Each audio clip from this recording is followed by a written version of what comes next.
दिया।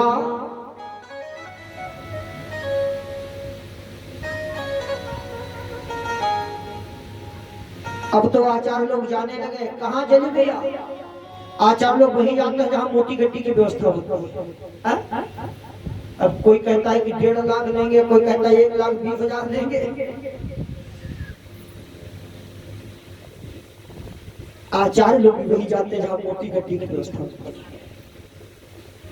अब तो राजमहलों की ओर आचार्य लोग जाने लगे। आचार्य नामकरण किया और कहने, महाराज मैं आपके बेटे का नामकरण कर रहा हूँ। और उस बालक का नाम जानते क्या रखा? उस बालक का नाम रखा उत्तम। क्या रखा? उत्तम। सूर्य के पुत्र का नाम उत्तम। लेकिन फूस की झोपड़ी की ओर कोई आचार्य जाने वाला है? क्यों? वहां मोटी गड्डी की व्यवस्था थोड़ी ना है।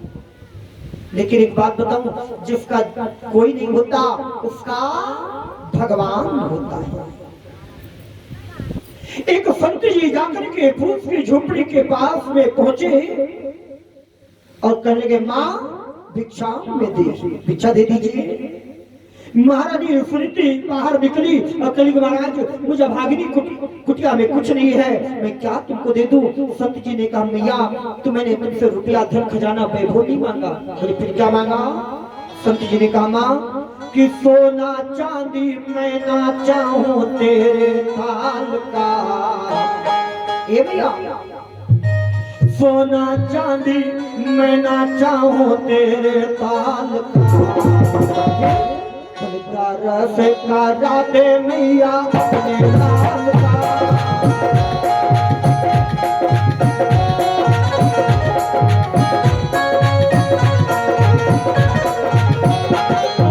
सोना चांदी मैं ना चाहूं तेरे लाल का, सोना चांदी मैं ना चाहूं तेरे लाल का। रस का राधे मैया अपने लाल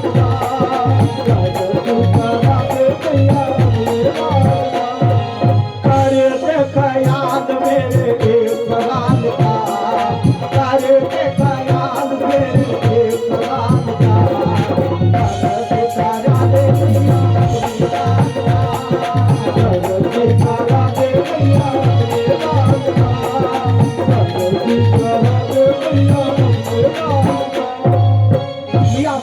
के दर्शन करा दो। मैया तुम्हारी झोपड़ी में अनमोल धन है। अरे क्या बोले? पुत्र धन।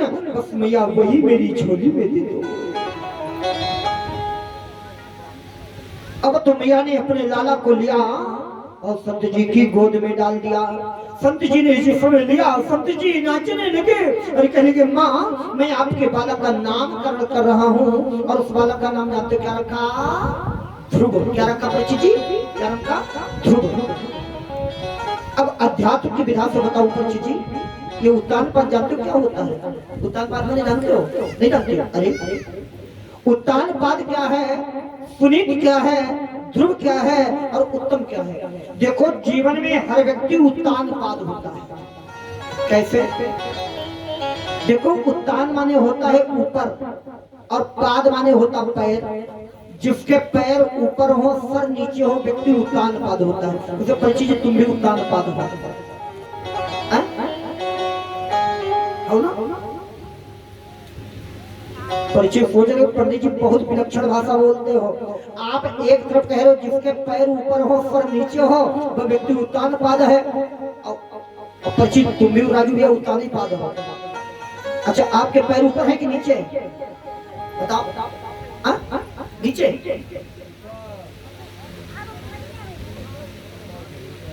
राजू भैया सोच रहे पंडित जी, आप कह रहे हो कि जिसके पैर ऊपर हो सर नीचे हो व्यक्ति उत्तानपाद। और हमारा तो सर ऊपर है पैर नीचे, हम उत्तानपाद कैसे? वैसे जीवन का हर व्यक्ति उत्तानपाद होता है।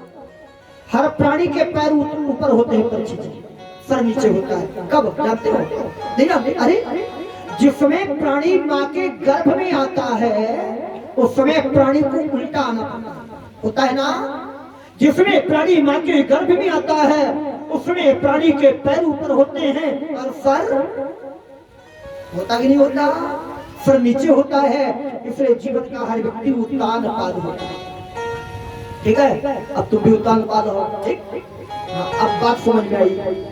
जिसमें प्राणी माँ के गर्भ में आता है उसमें प्राणी के पैर ऊपर होते हैं और सर नीचे होता है, इसलिए जीवन का हर व्यक्ति उत्तान पाद होता है। और ऐसे उत्तान पाद की दो पत्नी है। बच्ची तुम्हारी कितनी पत्नी है?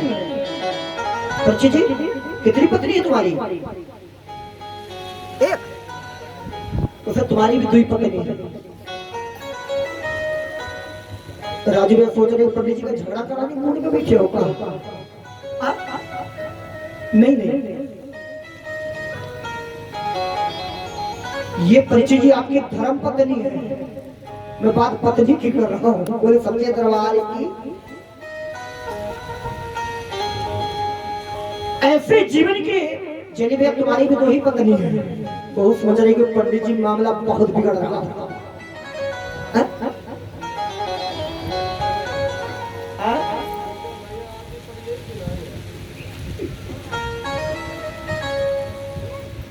जीवन के हर व्यक्ति की दो पत्नी होती हैं। एक का नाम है सुरुचि और दूसरे का नाम है सुनीति।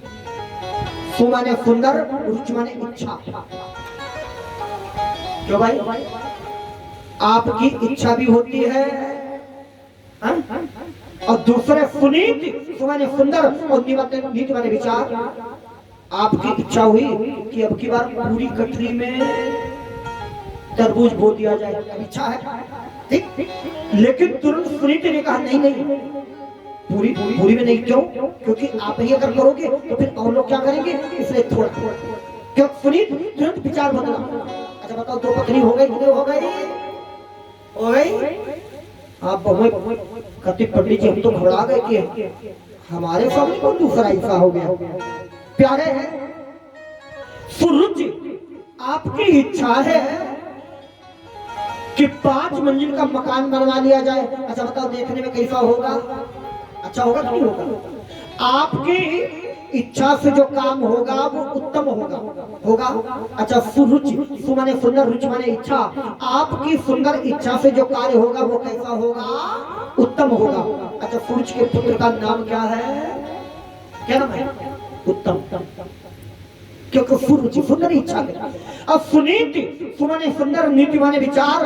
आपके विचार करके जो काम होगा फल में देरी तो हो सकती है, लेकिन फल जो होगा वो अटल होगा, सत्य होगा, टिकाऊ होगा, अर्थात तो ध्रुव होगा। और सुनीति के पुत्र का नाम ध्रुव। एक बात और निवेदन करूं, देखो जो चीज देखने में उत्तम है एक न एक दिन नष्ट जरूर हो जाएगी। हाँ, वैसे राजू भैया आपका मकान सामने है, आपके मकान में 2 कमी है, बताइए ना, ध्यान दें, बता। मैं आपके मकान में 2 बहुत बड़ी कमी है, बता दो।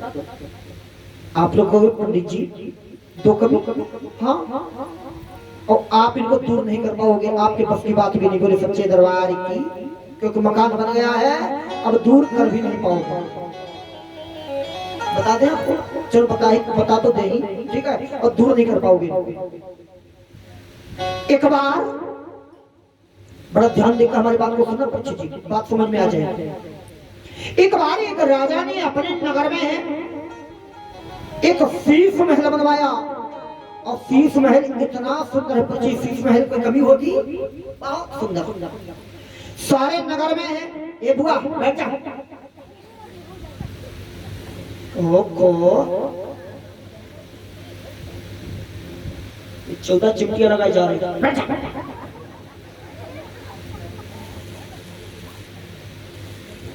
एक बार एक राजा ने अपने यहाँ एक शीश महल बनवाया, और शीश महल इतना सुंदर, अब राजा ने सारे नगर में अनाउंसमेंट करवा दिया कि जो भी मेरे महल में कमी बता देगा उसको मुंह मांगा पुरस्कार मिलेगा, और जो कमी नहीं बताएगा उसको फांसी होगी।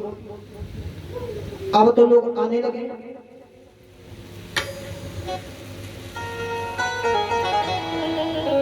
लखन लखो ये कुत्ता क्यों चिल्लाया रे?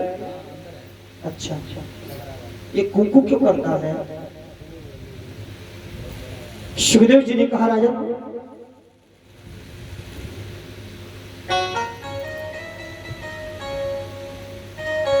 अब राजा के पास में लोग आने लगे और महल को देख करके कमी बताने के लिए। और जब महल को देखा लेकिन परीक्षित जी कोई कमी हो तो बताओ। राजा ने कहा कैसे? बोले महाराज महल में कमी बताने के लिए। बोले ठीक। अब व्यक्ति जब आए अब पूरे नगर में महल में घूम करके देखा। राजा ने पूछा कोई कमी? लोगों ने कहा अरे महाराज आज तक मैंने इतना सुंदर महल नहीं देखा। बोले कोई कमी? बोले कोई कमी नहीं। बोले फांसी पे चढ़ो। अब ऐसे 4 लोग फांसी पे चढ़ गए। तब तक एक संत जी आए जिसे बाबा नहीं बैठे। ये बाबा बहुत होशियार है। हाँ ये सकरी के बाबा है, तो बहुत पुराने परिचित है।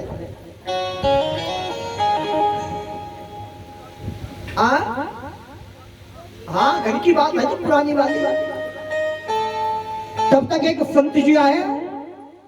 संत जी ने जैसे पहुंचे महल में, राजा ने कहा कैसे आए? संत जी ने कहा मैं तुम्हारे महल में कमी देख करके बताने के लिए। राजा ने विचार किया ये भी बाबा गया काम से, लगता ये भी बचेगा नहीं। बोल ठीक है। अब संत जी ने चारों ओर से महल को घूम करके देखा। राजा ने कहा अरे महाराज कोई कमी? संत जी ने कहा राजन महल तो बहुत सुंदर बनवाया है, आज तक मैंने ऐसा महल नहीं देखा। महल तो बहुत सुंदर है लेकिन, और जहां पर चले भैया लेकिन लगे जाएगा, मामला बिगड़ जाएगा। तो लेकिन क्या?